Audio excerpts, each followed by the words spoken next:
Hey y'all, this is a vlog about Bop-it. Um, I came outside. Well, when it's nice weather, I just want to sit out on the tree. It's also to escape Bop-it. Bop-it, Bop-it, turn, twist, turn, Bop, hit. This stuff. Um, it's so freaking annoying. Um, it was the girls were doing it in the car the other day, and they were doing it this morning. Belle was playing it. And I said, this is annoying. I was talking to her about it, and I was like, why do you enjoy that so much? And he goes, well, when you get my high score, okay. And I said, it bothers me. It's just annoying. It grates on the nerves. And so she's like, oh, I'll turn it off. So when we went inside, she turned it off. And just now she was doing another one, and I was like, that's a different Bop-it. It's an invasion force. She laughed and twisted and turned and bopping and hitting. I was kind of joking about it being an invasion force because it's just a toy. I know, it's just a toy, just a game. But people are getting addicted to it. She made this whenever she said, "I just want to get I want to get a higher score." Why? That's what I want to know. Why does it matter if you get a higher score? You're just playing against yourself. This it's toying with the addictive personality, and these are the people who grow up and play. Yeah, I was gonna say Facebook games, but that would be me. So see, I'm susceptible. Everyone's susceptible. I think it's just human nature. We get stuck in games, so we grow up and we grow up to different games. Okay, I'm playing matching. I'm trying to get the highest score. I get 405 points because I've got all these lines matched. Yay! Why? It's just versus somebody else who maybe I've never even met. Got a lot of games playing with my wife, and it's fun because we play against each other, and it's fun. And this is actually probably the third or fourth game we've played. There a couple years ago we played Scrabble words or something, and we did that. And you do the Facebook, and it goes to the other person. They do their turn. So it's kind of a camaraderie thing. It's something we like to do. But there are some people, okay. And this is where I'm talking about it, playing off of addictive personalities, and they play it, and they didn't get the high score. They go and they buy the packet that gives you more lives or something, and whatever game it is. So they're compelled to keep doing it. And see, when I'm talking about invasion force, it could be done.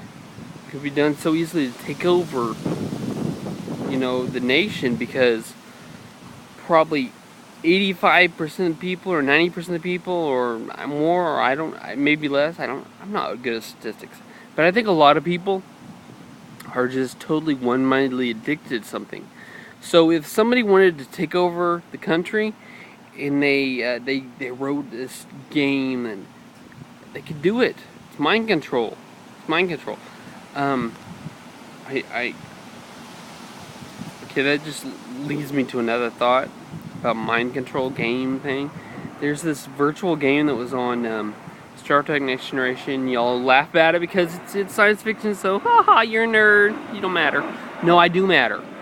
Because there are realistic things happen there. Even though it's a science fiction environment and it's on a spaceship, and it's not us, but it matters because that kind of thing could happen. They had this, it was a game where they put a headset on, and all they were doing was putting balls in rings or something, but it was virtual, so they had a headset so they could see it. And it was like right in front of them. It looks like, and they'd think, and whenever the ball got in the hole or the ring, or I don't remember exactly the details because I didn't play it, of course, but they'd get pleasure. It was somehow tied into their pleasure sensors. And you see people, I'm just like, this is interacting with the brains, and that could happen. I mean, with these games, it could happen. Okay, another science fiction reference, a little bit different, of course. Futurama. Remember the iPhone episode? If you've seen this, everybody lined up in lines, blocks and blocks and blocks for the new iPhone, and this is very realistic because they parody real life. And that iPhone, it's somehow implanted in the eye. It's 1,000 years in the future, of course, so it's weird. But what was taking place? Mom, she's the villain. If you're not aware of it, she's like trying to take over the world or something. So whenever the new iPhone download, if you get 1 million viewers, 1 million twits, because they have tweet, or maybe it's many, maybe they call it tweets also, but it's for a different program. But it's playing off of the Twitter that we got. It's parodying that, and if you get 1 million viewers or 1 million subscribers or what, I don't know what they call it. There was a contest, and I was thinking, okay, this iPhone thing on Futurama was taking over their lives. I mean, of course, it's only 30 minutes long, but it was over. But that kind of thing could really happen. Now there's science fiction reference about invasion force. Okay, there's a couple more I just thought of. But one that I've never actually even watched, the Terminator movies, I've never watched that. Skynet takes over the world. I just know that because I've heard the reference.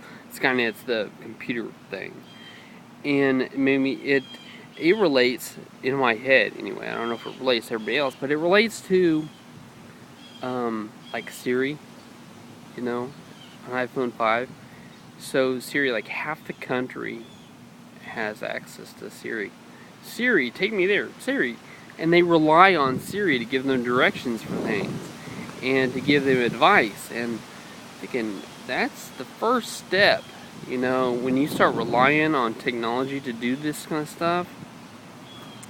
But what it also relates me to in my head is the Matrix. Scary stuff. The premise behind the Matrix, they let the machines got so advanced, and all of a sudden the machines kind of took over the world, and the humans were the minority. It was just like, but that's the theme of a lot of science fiction. And look at iRobot, Ghost in the Machine.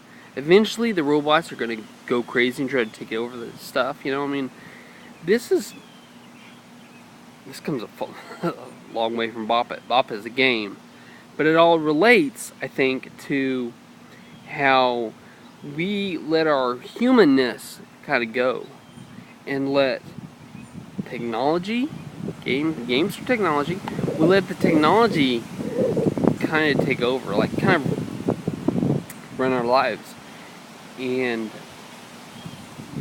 it's creepy. It's creepy because eventually technology will become so advanced that not only is it taking over our lives, like, because we choose to play the games, we choose, and eventually we won't choose at all. It'll dominate us to the point where we don't choose at all. It takes away our choice, and we live in a matrix. Eventually we're gonna live. We can't let that happen. We've got to take back our humanity. We got to sit around outside. I mean, awesome. People don't do this anymore. They don't just sit outside. And, well, I guess some people do. We got to keep doing that. And we got to keep reading books. We got to relax. We got to go by the pond and go fishing like we did yesterday. A lot of people go fishing because it's a special day. It's Father's Day, so we're going to go do it. But that's what we've got to do as a society. We've got to get back to stuff like that. Just slow down. Don't let technology take over. It's not that technology is all bad. I'm not going to say it's all bad. It's just, it's taken over.